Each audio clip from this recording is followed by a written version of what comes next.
Saya rasa ramai yang dah menonton Extraordinary Attorney Woo ni. Dia satu Korean drama, K-drama yang sangat popular di serata dunia. Dekat Netflix pun dia top lah, dia selalu hype kan. Jadi saya baru selesai menonton, berapa episod 18 ke 16 episod. Asalnya saya tak terasa pun nak menonton, cuma husband buka, saya macam aku layan je lah. Lepas tu dia tidur, aku yang layan sampai habis. Cerita dia.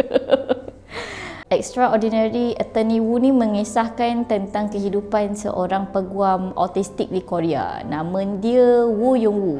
Okey, depan belakang Woo Young Woo sama nama dia kan, Woo Young Woo. Dia punya trademark lah. Depan belakang Woo Young Woo tu nama dia terbalik ke macam mana, Woo Young Woo nama dia. Dia ni ialah seorang individu yang autistik, dan macam yang kita maklum, orang autistik ni dia ada kepandaian yang lebih daripada kita semua kan. Dia ada kategori dia, tapi saya tak begitu arif lah dalam autistik ataupun autism punya field ni. Yang saya tahu cuma dia ada kategori, dan mereka ni biasanya pandai dan sangat bijak berbanding kita yang biasa ni. Attorney Woo ni pun bijak, dan dia masuk satu firm ni bekerja sebagai lawyer.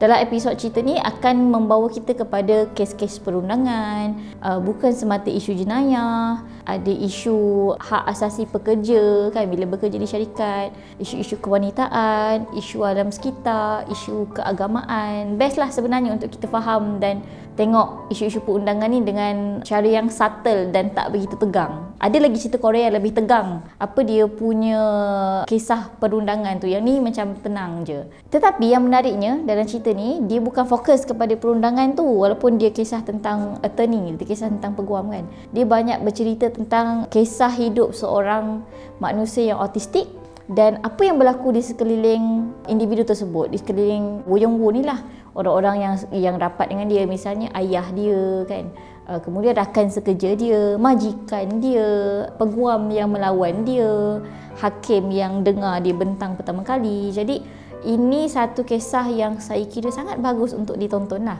Kalau tanyakan saya, favourite scene saya ialah scene yang, saya sebenarnya tak suka spoil, tapi saya tahu semua orang dah tengok dah pun.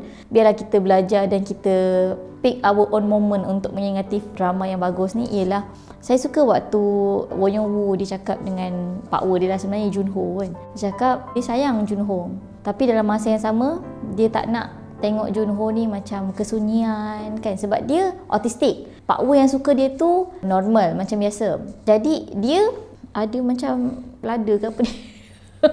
Tak tahu.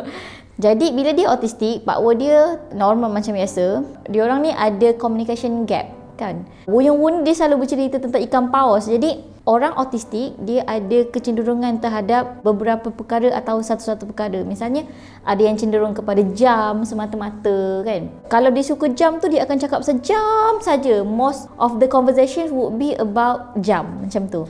Macam Woo Young Woo, dia punya minat dia ialah ikan paus dan ikan dolphin lah, apa semua kan. So bila dia tengah bercakap tu, dia bercakap dengan kawan-kawan kerja dia, dengan Pak Woo dia apa, dia akan bercakap tentang ikan paus lah kalau tidak di-hide kan. Jadi dia kesian lah kalau fikir Pak Woo aku nanti ni kena dengar aku cakap pasal paus kan. Dan dia terkesan bila dia dengar kakak kepada Pak Woo dia ni macam cakap, kat Pak Woo dia lah belakang Woo Young Woo ni lah cakap, kita ni nak berkahwin dengan orang yang boleh kita jaga dan boleh menjaga kita juga. Tapi kalau awak je, referring to Jun Ho, Pak Woo dia tu, yang jaga Young Woo ni, awak rasa macam mana kan?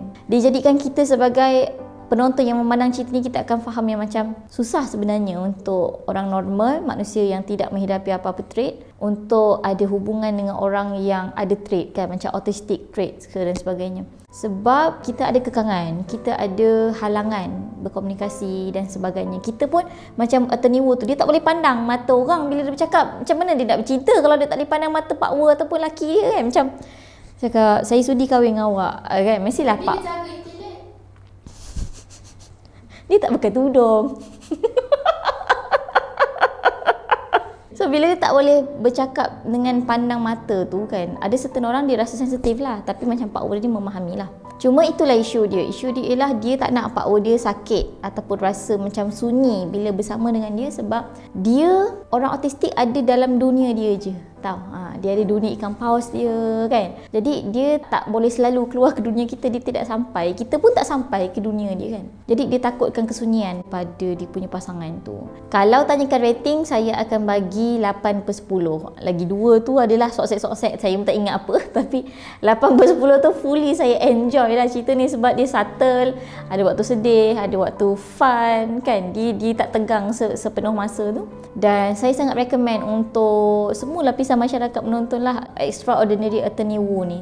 Mungkinlah orang akan cakap macam saya sendiri personally cakap masa mula-mula sebelum tonton tu macam hype sangat cerita ni, best sangat ke? Bila saya tonton, dia amat membekas lah sebenarnya. Dan itu je lah.